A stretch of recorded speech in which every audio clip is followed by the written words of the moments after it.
తెలంగాణ వ్యాప్తంగా పత్తి విత్తనాల కొరత ఏర్పడింది.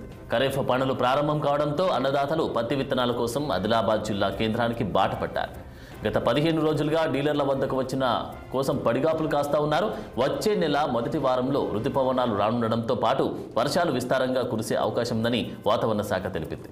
ఈ క్రమంలో ఇప్పటికే దుక్కి దున్ని భూములను సిద్ధం చేసుకున్న రైతులు ఆయా రకాల పత్తి విత్తనాల కోసం గంటల తరబడి క్యూ లైన్లో నిలబడుతున్నారు. మహిళా రైతులు సైతం ప్రత్యేక వరుసలో పత్తి గింజనాల కోసం నిలబడి గంటల తరబడి ఎదురు చూస్తున్నారు. అయితే ఒక ఆధార్ కార్డుపై 2 పత్తి బ్యాగులు ఇస్తూ ఉండడంతో జిల్లాలో విత్తనాల కొరత ఏర్పడింది. దీంతో క్యూ లైన్లో నిలబడిన రైతులకు విత్తనాలు అందకపోవడంతో ఆగ్రహం వ్యక్తం చేస్తున్నారు. రైతులు రోడ్లపై బైఠాయించి నిరసనలు తెలుపుతున్నారు. ముఖ్యంగా ఆదిలాబాద్ జిల్లాలో పరిస్థితులు అదుపు తప్పుతూ ఉండడంతో ప్రభుత్వం కీలక నిర్ణయం తీసుకుంది. ఈ మేరకు రాసి 659 కంపెనీలతో రేవంత్ సర్కార్ సంప్రదింపులు జరిపింది.